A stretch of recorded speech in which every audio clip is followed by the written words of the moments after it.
There's a lot that's happened with the Jacksonville Jaguars this year that'll catch you by surprise, and I'll tell you about a few of those things today here on Locked On Jaguars.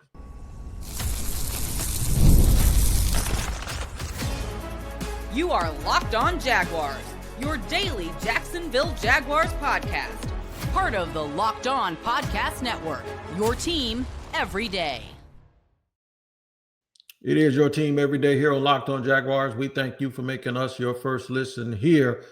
We are a part of the Locked On Podcast Network, which is a part of the biggest, largest sports podcast network. And I'm glad to have you join us here every single day, like you always do, here for the everydayers. Shout out to those everydayers who actually do tap in each and every day. And if you're one of them, thank you. If you're not, you can be. All you got to do is just tap in wherever you get your podcast. Make sure you do not miss an episode like the one that you're either watching or listening to today, that is brought to you by FanDuel. Right now, new customers can bet just $5. And if your bet wins, you'll get $300 in bonus bets to use across the app.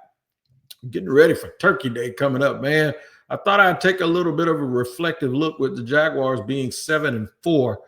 And maybe this will give us an idea, or hopefully it'll give us an idea of some of the things that make us smarter as fans, make us not have as much anxiety. And this is specific to Jaguar fans because I know I've been a grief counselor for a number of years. We've had this anxiety. I call it the sports Stockholm syndrome, if you will. We just can't get over the past. And every single time we see something, all I see is a bunch of same old Jags, same old Jags, same old Jags. And a lot of this stuff can be prevented. We kind of do it to ourselves. So what I'm going to do today is just point out some things that we had discussed in the offseason and big questions that we had, that some have been answered in ways that will surprise you. At the end of the show, we're going to talk about the defense and that surprise. Offensive surprise is something that we'll go over right in the middle. But who would have figured moments of 2025 is where we're going to start? Who would have figured, one, that we'd be chasing the Indianapolis Colts for division supremacy and be only one game behind the Indianapolis Colts, with the Houston Texans being one game behind the Jaguars as we approach week 13. 12, we've only played 11 games, but we had a bye week, so it's week 13 across the NFL. 7-4. Would you have signed up for it? I know for a fact that 98% of the people out there would have signed up for 7-4 through 11 games. I always leave room for things to happen. You know, I leave room for surprises. And the fact is, this team is very, very close to being 9-2, but they're also very close to being 5-7 when you really, or 4-7. That's the Duval County math. That's the Duval County education right there. But yeah, they're real close to being 4-7 as well. So the Jaguars have had a propensity to play games close. You could call it escape games. They lost a couple of games that same way. They've only really been outplayed twice, and that was when they lost to the Rams and when they lost to the Seahawks. That was also a surprise because the Seahawks were, if you'd have sat there and marked off 5 games, you would have took both games against the Titans, the game against the Jets, the game against the Raiders, and probably the game against the Seahawks as games that you knew for a fact they were going to win. So folks thought I was crazy when I said that they could go anywhere 11, maybe 12 wins. It doesn't seem as crazy now with 6 games to go, that if they can figure out a way to go 4-2, that they'll be 11-6 for the season and squarely in the playoffs. And folks can talk about the playoffs and being the worst looking team in the playoff picture and all of that. I do not care, and nor should you give a hoot about the fact that they look a certain way. It is hard to win games in the National Football League. It is even harder when you have some injuries, especially the ones that you didn't expect. Travis Hunter, Brian Thomas Jr., and you didn't expect his play to be what it was before he got hurt. Travon Walker, for a couple of different reasons, his hand, and now apparently there's a knee issue. Eric Murray, Jordan Lewis. So you're already talking about three major additions that were added to this team in Murray, Jordan Lewis, and Travis Hunter. And then you're talking about two of the top 3 or 4 players on the team that were returning in Brian Thomas Jr., his injury combined with his slump, and Travon Walker missing a nice chunk of action. Who would have thought the Jaguars would be in this situation if I told you about those things, especially with Liam Coen being a rookie head coach and nobody really knowing what to expect. And then James Gladstone making a draft day trade for Travis Hunter. And right when it felt like he was hitting stride, the Jaguars lost him for the year. So if we'd have told you all of that, there's no way you would have thought that this team would be 7-4, but they are. Alas, here we are. And sometimes I know on Sundays when you watch the game, you get this feeling that you're having the same, like an epiphany, like this is deja vu all over again, because the anxiety that comes with watching the Jaguars still exists it's the same anxiety you had before, but we're just getting different results. It's almost like people are sitting here waiting for somebody to pull the rug from under them, because the Jaguars give you moments during games that just make you scratch your head, right? But the difference is they're winning. And when you're winning, those things are easier to digest. And you just sit there and think, okay, you're just waiting for it to bite you in the butt at the wrong time. They're winning, man. There's nothing else to even discuss when you're talking about the bottom line. Now, we could want them to win better, because the more they stack these things up and the more clean they're able to play. And God knows we want them to get there, because, oh boy, are we tired of hearing people say they need to clean stuff up. What we need to do, bring a whole busload of Fabuloso over here so y'all can clean stuff up, because that's one of those. It's either that or what's happening on the grass. You remember that from training camp, all of these things. But I'm going to go through some scenarios, offensively and defensively. And I'm going to tell you who would have thunk it. And I know thunk it isn't the word, but that's what we're going to use today. Who would have thought that? If I had told you this, would you expect that? And we'll talk about why it's always important to look at it, or try to even look at it from the standpoint of the people that have to do this job for a living. I try to make myself smarter, to make me really understand. And I started doing it this way so I could at least understand what they were doing, why they were doing it. And then when they don't do something, try to understand that too. Fans, I know y'all are sitting there saying, we don't be trying to retrain us. So we look at it the way we look at it. We're sitting here and we're social media babies. That's just the way we're going to see it. No, I got to give you a little bit of balance. I'm not trying to change your mind, but I am trying to maybe give you some tools that'll help you out real quick. So the thing we're going to talk about on offense is this. If I had told you that with them signing Dyami Brown, here's the question that was posed. All right, we got Brenton Strange, who we expect a lot from. We got Dyami Brown, who we paid $10 million. We drafted Travis Hunter, and we got to get him going because we got to justify the fact that we gave up 2 first-round picks for him, and he's dynamic. And we got Brian Thomas Jr., who was one of the best rookies in the National Football League and a top 10 receiver coming into this league. You remember the problem people thought we were going to have when they were saying, how are you going to spread the ball out? Who's going to be catching the ball? So if I had told you back then they were going to be 7-4 and told you to tell me who was going to be catching the ball when they're making this run, you would have been shocked if I told you that not one of those guys would be the main target on offense for much of this season and the stretch run. That's where we're going to start, and we'll do it in just a second here on Locked On Jaguars. All right, today's show is sponsored and brought to you by our friends over at FanDuel, man. The NBA is back, and there's no better place to get in on the action than FanDuel, the official sports betting partner of the NBA. Even if you missed the start of the game or want to ride the hot hand, FanDuel has live bets on everything from who will score next to fourth quarter comebacks. Plus, you can even combine your live bets into a same-game parlay for a shot at a bigger payout. It keeps every game exciting, especially when your team is making that late push. Cooper Flag is the truth. whatever in-game parlay that you're doing, make sure you include him filling up the stat sheet, because even though Dallas hasn't won as much as they want, that kid can flat out play, and he's going to come bring it every night. There's no load management for him. Right now, FanDuel is giving new customers $300 in bonus bets when your first $5 bet wins. So head to FanDuel.com to sign up and play your game with FanDuel, the official sports betting partner of the NBA.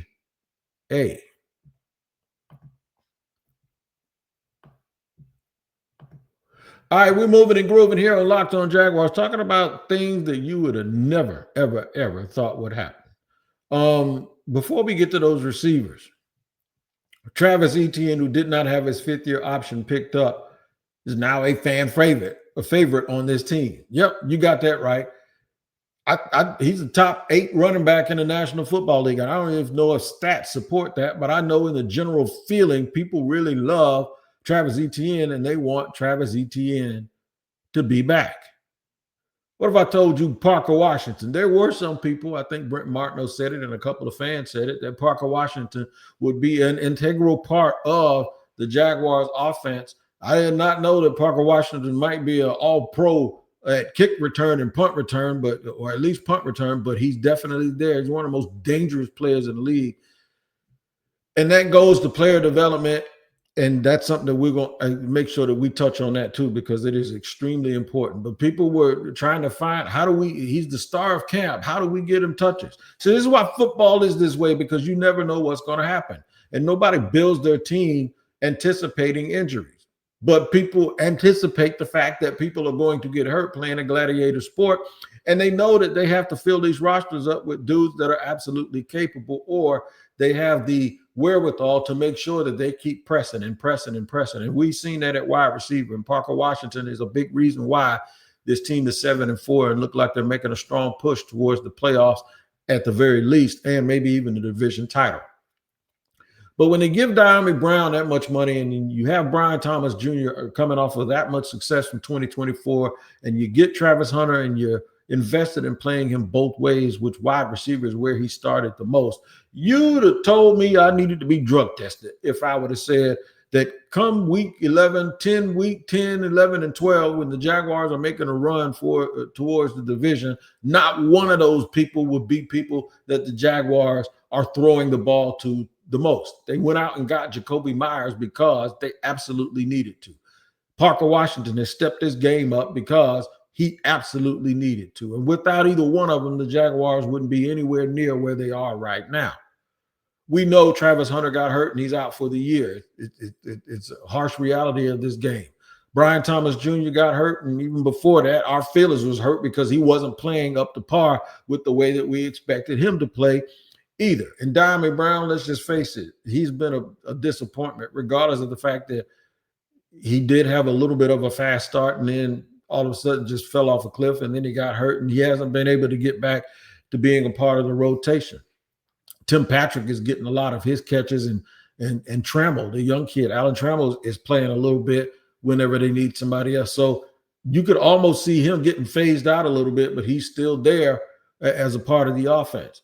But the thing that I really want to talk about, and this is why you do things the way that you do it, and this is a shout out to Liam Coen, and it's a shout out to James Gladstone. It is really next man up when it comes to skill position players. It is absolutely next man up, and they did what they had to do, and they went out and got Jacoby Myers, who I think they need to figure out a way to keep him. Because even if you get the production from those two guys that are missing, they're on rookie deals. It doesn't hurt you to overpay. You overpaid for Diami. Shift some of that money over to the two guys that's helping you out right now. See, the money is what got you here. That's what it took to get you here. But what I like what they're doing is that's not going to keep you at the top of the depth chart. You still got to be able to play and earn it, because if you don't, they'll replace you with somebody else. I was wondering why people thought it was such a problem to spread the ball around. I've gone back in my head. I was sitting there. I was actually in the shower, and I was just thinking, yeah, Jake Reed, Randy Moss, and Chris Carter, and nobody wondered how those dudes were going to split up and divvy up the catches. That's two first ballot Hall of Famers. One of them was in the GOAT conversation. And then another guy in Jake Reed that was very good. And then you got Puka Nacua and Devontae Adams right now in LA. Well, nobody's tripping on who's catching the balls, right?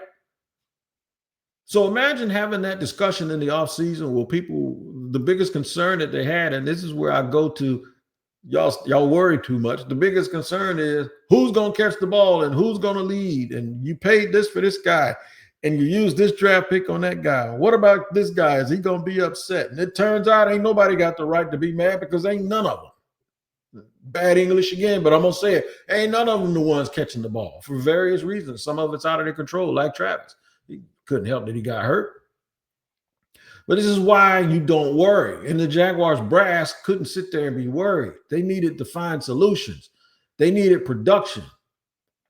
And this is even before Brian Thomas Jr. got hurt. They were in the market for a wide receiver because they say, I know what we thought, but this is what it is. So we got to go get somebody that can catch this ball. James Gladstone even said it when Jacoby Myers got to it. He says his superpower is catching the ball. We've had a problem catching the ball, which means we ain't going to have no more problems catching the ball because if they don't catch it, he's going to be the one that we throw it to, period. And that's what's happened. See, it's accountability. And this is what I told y'all when everybody was like, these dudes are the nice dudes and we're the grown men in the building and they ain't nobody got no experience. And I was sitting there saying, y'all can play with them if y'all want to and act like these jokers is Opie Taylor and Mayberry and Mr. Rogers. Don't get it twisted. These dudes are trying to win. They are trying to eat the face off of whoever they are going against, and they are as competitive. And you've seen that with Liam. And when Jimmy Gladstone says game on, that's exactly what he means. And I know we got a long way to go, but I'm talking about how far we've come right now to the point where in the offseason, folks were actually sitting there worried about which one of those wide receivers was going to get all the credit. And not one of those three are the reason why at this point the Jaguars are making a run towards the playoffs. It's with a developmental wide receiver who kept pushing and kept pushing, didn't pout, didn't take his ball home. He just kept going, found a way, found a role, and is the lowest paid of all of these dudes, but yet and still he is the one getting the bread every Sunday in Parker, Washington. I think it's brilliant, and I think it's great. I love the fact that Britton Strange came back and had 5 catches for 93 yards, and that's another one. Who had that on their docket? All of those people that got mad that Evan Ingram was let go. Didn't I tell you about those move tight ends as opposed to having a dude that can do everything, block and catch? What'd I tell you? I told you having a move tight end in the game, you wonder why they couldn't block anybody. And this ain't a moratorium against Evan Ingram. This is just that type of player puts you at a disadvantage more than he puts you at an advantage, even if he catches 100 balls a year. Nobody cares. Nobody cares. It's about winning. It ain't about stats. So right now, the Jaguars are winning games because of people that, one, weren't even on the roster, and two, the ones that were on the roster were an afterthought to just a few people. It shows you what this team is all about. It is about competition. It is about whoever's getting it done is going to play. And this is the thing that was missing because people around here have never really been used to the meritocracy aspect of football because it always seemed like folks, and when I say folks, I mean folks wanted to play the people who they prioritize based on draft status or contract. That's not going on here at all. So it's about being ready and staying ready. Newsflash, same things has happened on both sides, both on the other side of the ball. Travis Hunter was thought to be a big part of the defense, as well as Jordan Lewis and Eric Murray. They're making a run right now, and for the most part over the last month, neither one of those guys have been there. And also the Jaguar fans wanted to go forever and go out and spend a whole bunch of cachet and money and resources on a third edge rusher, which would have made no sense unless you can always be in a sub package and put him on the field. It's too much money to be standing on the sideline. So what did they do? They found their own pass rushers. We'll talk about them in just a second. And the defense here on Locked On Jaguars. Today's show is brought to you by our friends over there at Peloton. Look, folks, it's time to break through the busiest time of the year with a brand new Peloton cross-training Tread Plus that's powered by Peloton IQ. It's Peloton's most elevated technology and equipment yet that gives you real-time guidance, and it gives you endless ways to move, whether you want to work out by yourself or if you want to work out with your favorite instructor, like my personal favorite, Alex Toussaint. He always gets me fired up to tackle the day. And the thing I like about Peloton, it helps me achieve more in less times. They have features that help you plan, stay motivated, track your progress, and Peloton IQ also provides personalized workout plans and recommendations. That's something that I use right now during the busiest time of the year covering the NFL. They plan my workouts for me based on my mood, my vibe, and also my favorite instructors. So make sure you check it out and use it, because it also helps you correct your form in real time, and it maximizes your reps. It counts your reps so that you can do it smarter, safer, and more efficient. Let yourself run, lift, flex, push, and go. Explore the new Peloton cross-training Tread Plus at onepeloton.com. All right, we're moving and grooving here. A couple of days before Thanksgiving, I'll have the crossover Thanksgiving morning for you with Tyler Rowland from Locked On Titans.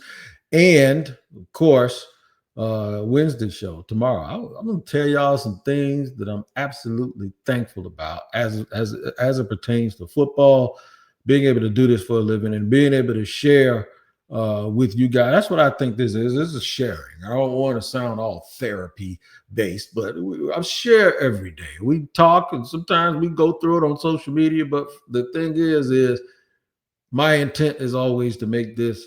And anybody that knows me from this network, when we started this, they asked me what was my why. My why was making you guys smarter. Not that you're not smart, but to see things from my perspective and to learn from you along the way so we can be smart fans together. I just was waiting for the Jaguars to start winning and having something to be smart about. And voila, here we are. One of the ways that they're doing that is with Anthony Campanile's defense. And in that defense, we've talked about the need for aggression, the need for more defensive linemen. I don't hear too many people talking about them 3 techniques anymore because Eric Armstead has played better as of late, and he might have been playing okay. Sometimes they get blamed for a lot of stuff, but I know they weren't getting a lot of push. His sack numbers are pretty good for an interior defensive tackle this year. Mason Smith is also starting to contribute a little bit more. And then I keep hearing a lot of things from the coaching staff about Devon Hamilton and how he's played.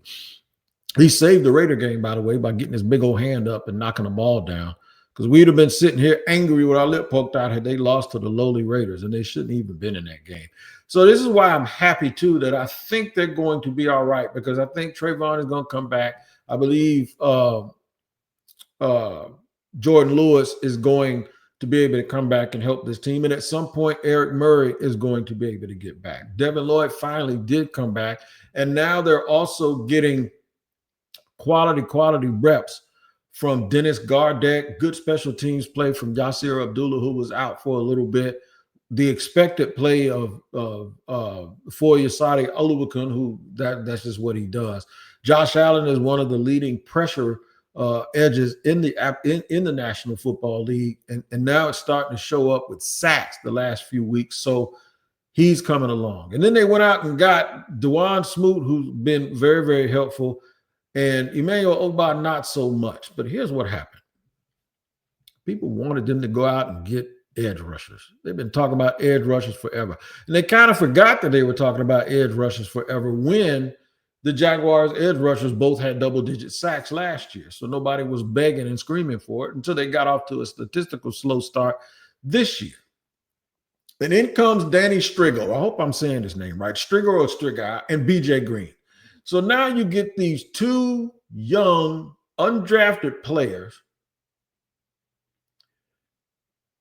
that are very, very productive, providing speed, along with the veteran Dennis Gardeck giving you some different looks, and Devin Lloyd being sent up the A-gap a lot more than he normally was in the past, and people have been begging and clamoring for that. Now you don't hear anybody talking about edge rushers anymore. Who would have thought that without actually going out, the Jaguars would have 2 undrafted free agents that are big, big parts of this new push that they're able to get on third down and get people off of the field. How many times did I talk about that? If I would have told you that there was no Travis Hunter, there was no Travon Walker, that Eric Murray would be out, especially after the start that he had, and then Jordan Lewis, who was their best free agent that they signed. If I had told you all of that and said, but the Jaguars defense, outside of a couple of bad quarters, are really, really, really doing their thing and making a push for the Jaguars to make the playoffs, man, y'all would have told me I need to be drug tested, that I was doing crystal. I'm telling you, that's what would have happened. So now that all of the things that folks were worried about, we didn't add any interior defensive linemen because I told you they can't do everything at once. We don't have a third pass rusher to take the pressure off of Trayvon and Josh. Who's going to play corner? What about safeties? That's still a problem. Even though I love Antonio Johnson and Dewey is always going to give you maximum effort, it is still a little bit of an issue. But like I said, they can't fix everything at one time. If I would have told you that the Jaguars defense has helped them even when their offense wasn't doing much and they were able to start the year out getting a lot of turnovers and all of those injuries would have happened, y'all would have got me committed. This is why you don't worry about stuff. And now it's easier for me to tell y'all that because there's proof of concept. You see the ability of them to go out and find people that can play. You see Rayon Lane. And they got reinforcements coming because next year when Travis gets healthy, along with not Rayon Lane, the other kid that they took, the other defensive back they took, the name escapes me real quick.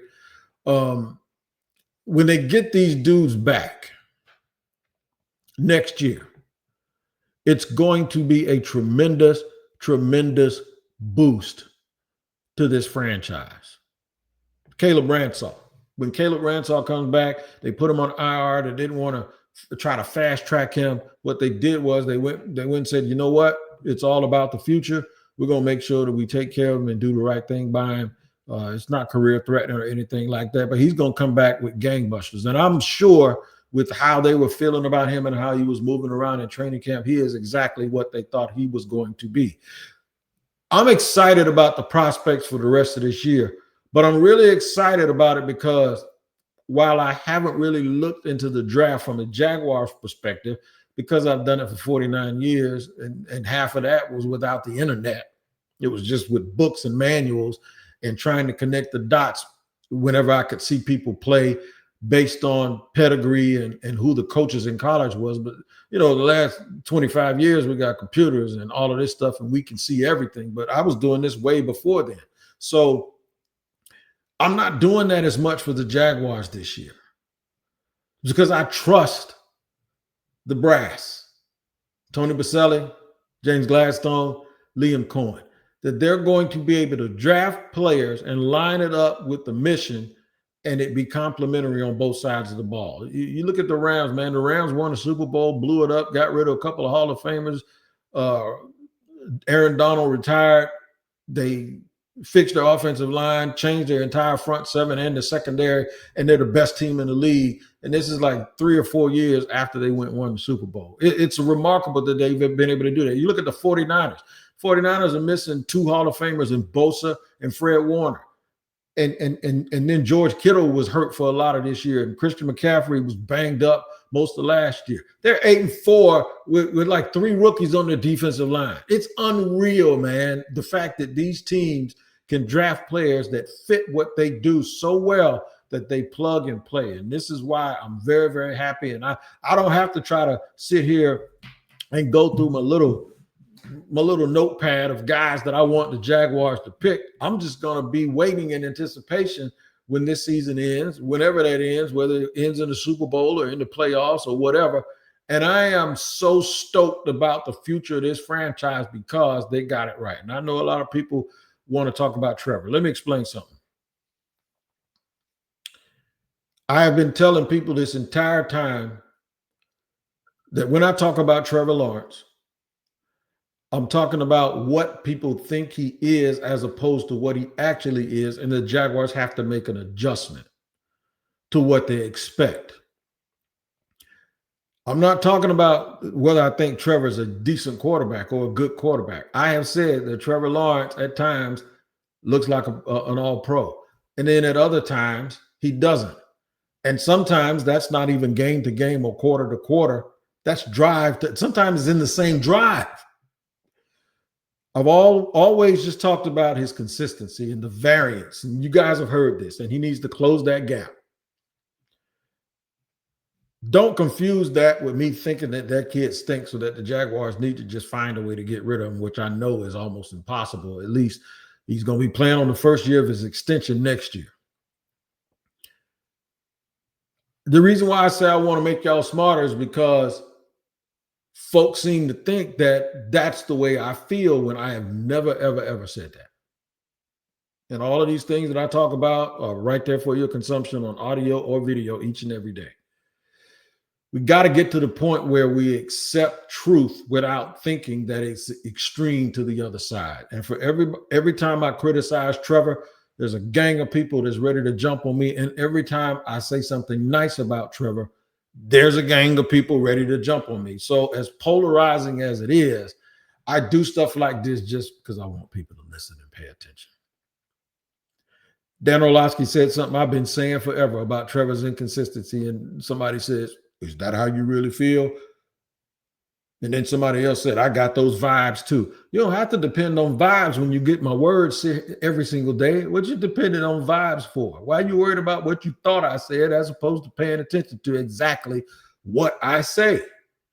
And this is not a peacock moment or anything like that, but it is especially for the everydayers. And the reason why I harp on that word a lot, because these are a series of 30-minute podcasts, but really this year is a chapter of a book.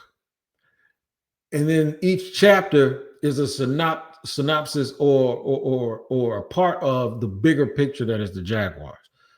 It's just nice to know that bigger picture is headed for at least a sunshiny area where we're going to be able to say some good stuff here for a while. Starts every single day here on Locked On Jaguars. And you can also check me out on Locked On NFL. Tyler Rowland early in the morning, and me in the barbershop. We use the help from local experts that know their team just like I know the Jaguars, and we use clips from them to keep our finger on the pulse of the team. Happy almost Thanksgiving. Hope you enjoyed the show today. We'll see you next time here on Locked On Jaguars. We don't take you for granted. Thanks for spending 32 minutes and 20 seconds with me today. We'll see you next time.